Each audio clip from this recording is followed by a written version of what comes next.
All right, Seton, poll question for hour one is going to be.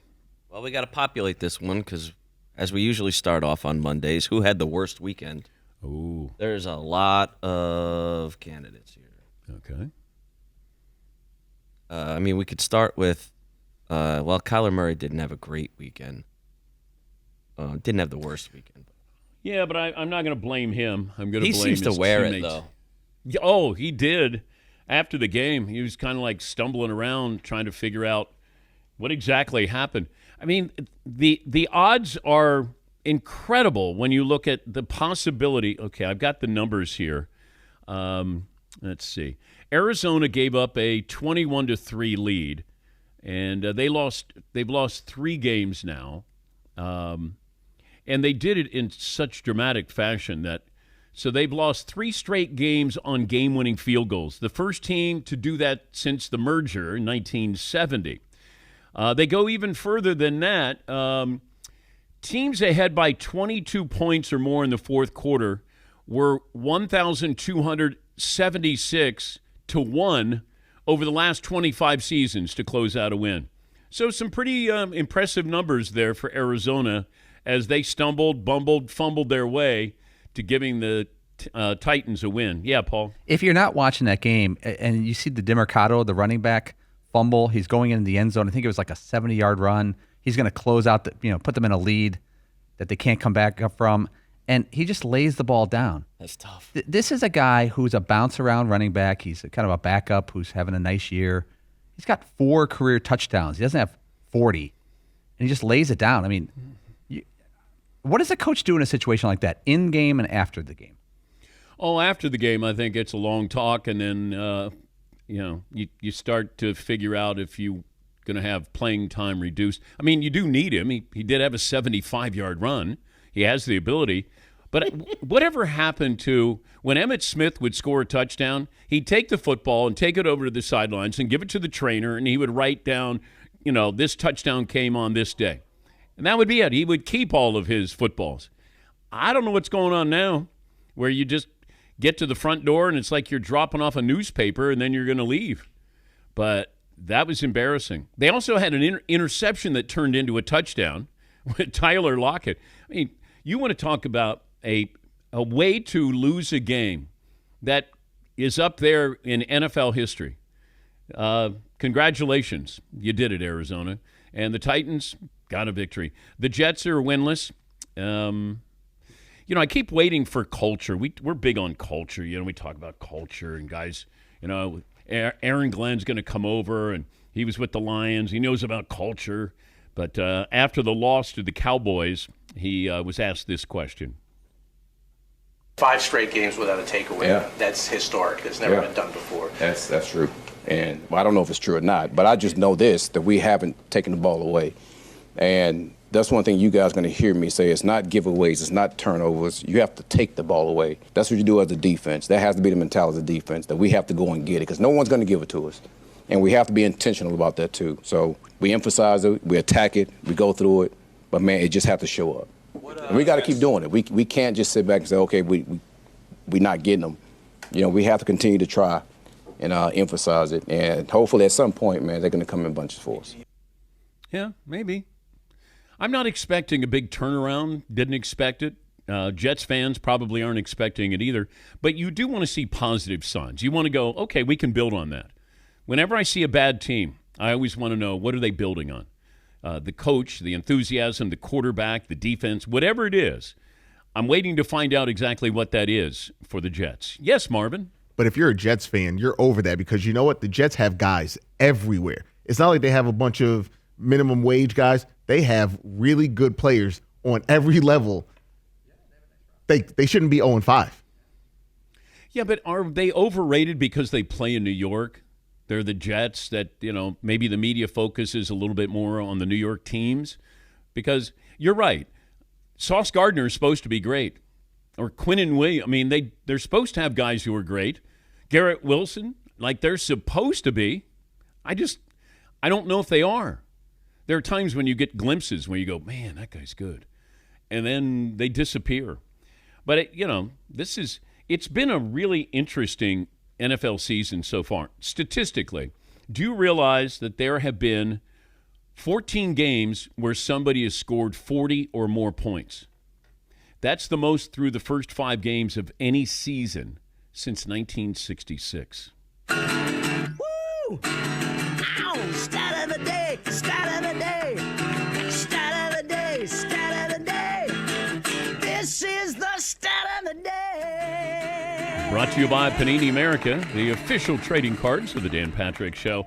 I'm not sure what the number means, but you have offenses who are piling up some points, but then it feels like you got some teams that are kind of mailing it in. That Ravens loss, I mean, even with Lamar Jackson, they're not winning that game. But 44-10, and then you start to look at the numbers that the Ravens have been giving up. 41, 38, 37, 44. You're not beating anybody. By the way, North Carolina with Bill Belichick in their losses, 48, 34, and 38. They're both giving up an average of 40 points per game, the Ravens and North Carolina. That's not going to get it done, Dan. Thank you, Todd. Thank you, Todd. All righty. 877-3DP show operator sitting by. Tyler will take your phone calls. Any other poll questions, Seton? Why don't we stick with this one for a minute? Who had the worst weekend? You could look at – we're going to jump around from sports here. But James Franklin did not have a great weekend. He did not. He did not. Penn State, that is a humiliating defeat. No offense Rick to Neuheisel's son had a really good weekend. He's the new offensive coordinator at UCLA, and they might have stumbled upon something there with Jerry, who called a really good game. Yes, Paul? So Penn State loses to Oregon in overtime last week. That's acceptable. That's a high-end loss, as we say. But to be down 27-7 at halftime to UCLA with nobody in the building, basically, maybe 20,000 out of 70,000 seats, and they can't close it at the end. They can't finish it at the end. The only way this is a good thing is if you're a Penn State fan who does not like your current head coach, a game like this can help you get a new head coach someday soonish. Boy. This is where I hope you enjoy that Big Ten schedule where you get to go all the way out to California to play a game. You know, you look at these teams where they're going cross-country, and it didn't used to be this way, but that's the way of – now, I'm not saying that's why they lost, but you're going out to UCLA, and all of a sudden you have a long flight back with a big loss. Yeah, Paul? And Penn State's got some toughies later this month. They are at Ohio State and host Indiana later this month. Yeah. Penn State, Texas, North Carolina, Ravens, Eagles, Cardinals, Chargers, Raiders. There's a lot of candidates to put on the poll question today, Seton. There are a lot of candidates for sure. How about the New York Yankees? Good grief. Giving up a lot of runs there with Toronto. Many, many runs. Yeah. In fact, Vlad Guerrero hit a grand slam, and it sounded like this. Righties 2-1. Swing and a deep drive. Left field. That ball is soaring out of here. A grand slam. Pinch yourself all you want. You will not wake up from this dream right now. The Blue Jays lead 9-0 on a Vladimir Guerrero Jr. grand slam. The other side of this is how the Yankees called Vlad Guerrero Jr. III's grand slam. 2-1. Pitch. He did. Deep drive, left field, grand slam.